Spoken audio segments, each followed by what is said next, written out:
E aí, meu nome é Sturari, esse é o Palavras que Falam, e hoje eu vou comentar um pouco sobre como é estudar letras na USP.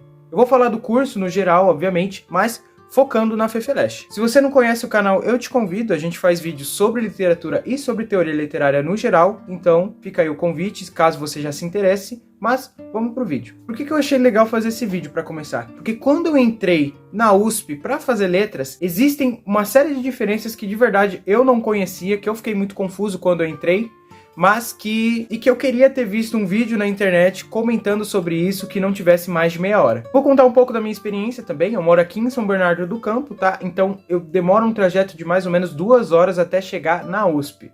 Eu pego um intermunicipal, do intermunicipal eu vou pro metrô, do metrô da linha azul eu vou pra linha verde, da linha verde eu vou pra linha amarela, da linha amarela eu desço no Butantã, e lá no Butantã eu pego um ônibus para ir pra USP, caso eu queira. Geralmente eu costumo ir do Butantã até a FEFELESH a pé, dá 2,5 km, 30 minutinhos assim, porque pelo menos só para falar que eu tô fazendo exercício. Mas você tem a opção sim de pegar um ônibus lá dentro da faculdade para você circular por lá, porque realmente a cidade universitária é muito grande. É claro que num caso como eu poderia pegar um ônibus fretado sim, mas pelo preço eu acabo não pegando, e esses ônibus fretados tem um que é...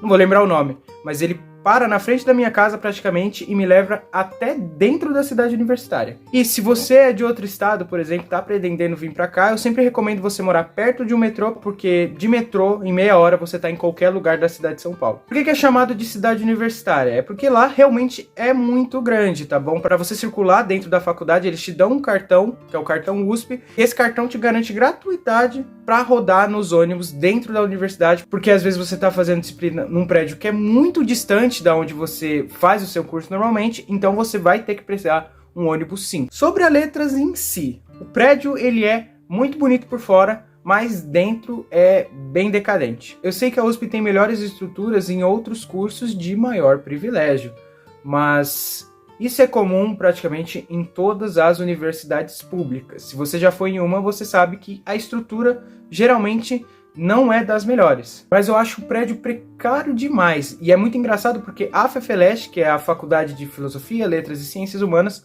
produz quase 1/3 da produção científica da USP. É meio paia. Mas a verdade é que a USP ganha na disposição do curso, que, porra, é um excelente curso. O curso de letras, ele tem uma variação de 4 a 5 anos, e essa variação eu já vou explicar. No primeiro ano, você faz algo que eles chamam de ciclo básico, que são 4 disciplinas que eles consideram elementares. Introdução aos estudos literários 1 e 2, Introdução aos estudos clássicos 1 e 2, Elementos da linguística 1 e 2 e Introdução aos estudos de língua portuguesa 1 e 2. Depois desse ciclo básico, que demora 1 ano, 2 semestres, aí que o curso começa de verdade. O que é legal é que você pode se especializar em uma área além do português. Isso significa que tu vai ter a sua graduação sim em português, você vai sair com seu diploma em bacharel de português na USP, mas também você tem direito a escolher uma habilitação em alguma língua qualquer em que eles ofereçam aula.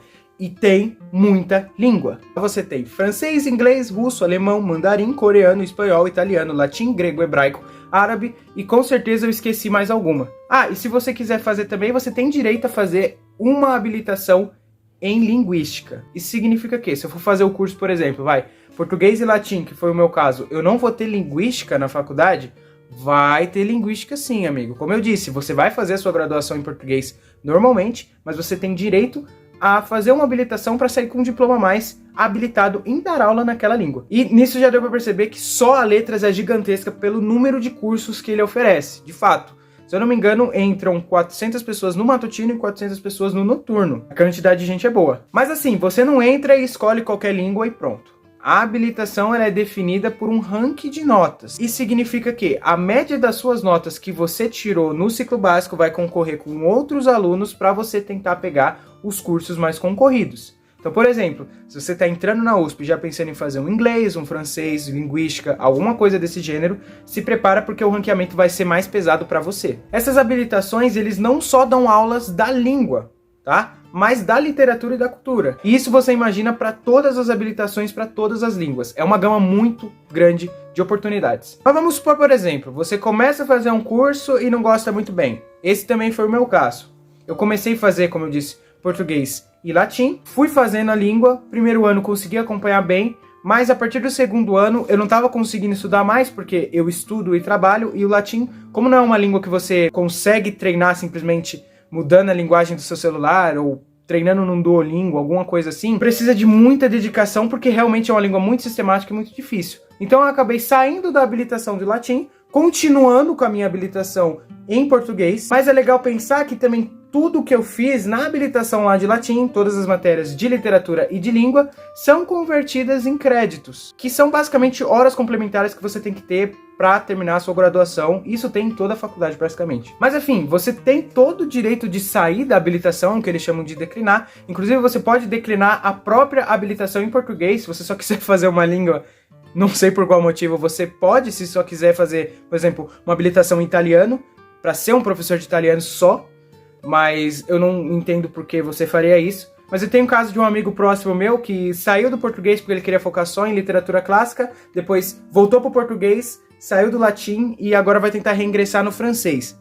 Você pode fazer essas manobras à vontade. Porque sim, você pode trocar de habilitação. Se eu, por exemplo, quisesse sair do latim e ir para o italiano, que é a língua que eu estou estudando agora, eu até poderia. Mas eu tenho que esperar o ano que vem para re-ranquear.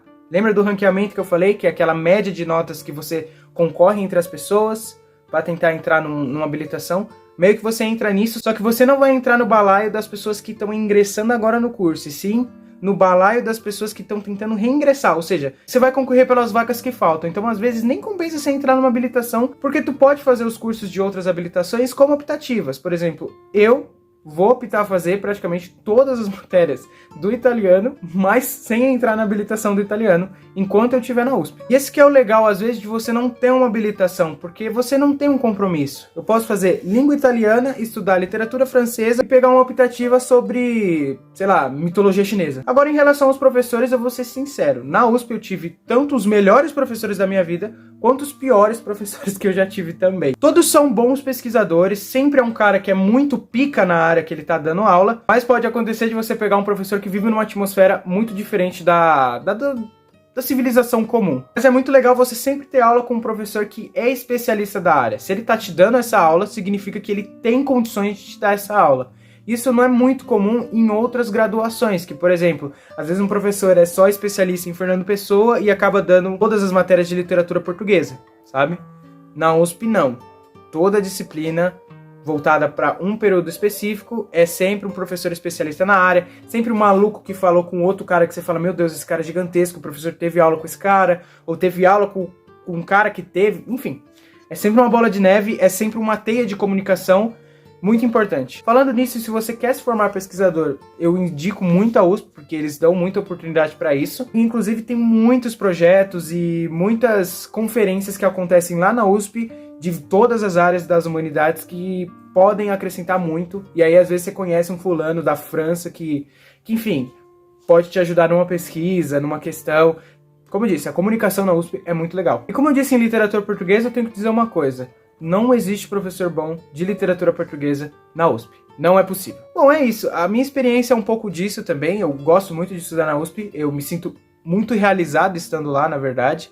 Eu acho que vale a pena o estudo, vale a pena o esforço, vale a pena você perder um ano estudando para você tentar ingressar lá, porque para te formar profissionalmente, ali é um lugar muito legal. É isso, se você gostou do conteúdo, eu te convido de novo a conhecer o canal. Eu falo sobre literatura e teoria literária. Você também pode me seguir no Instagram, rsturari, onde eu compartilho muitas coisas relacionadas à própria literatura e ao próprio conteúdo que eu faço aqui no YouTube também, tá bom? Então deixa o like, se inscreve, se você gostou do canal, já adianto que tem vídeo toda quinta-feira. E valeu!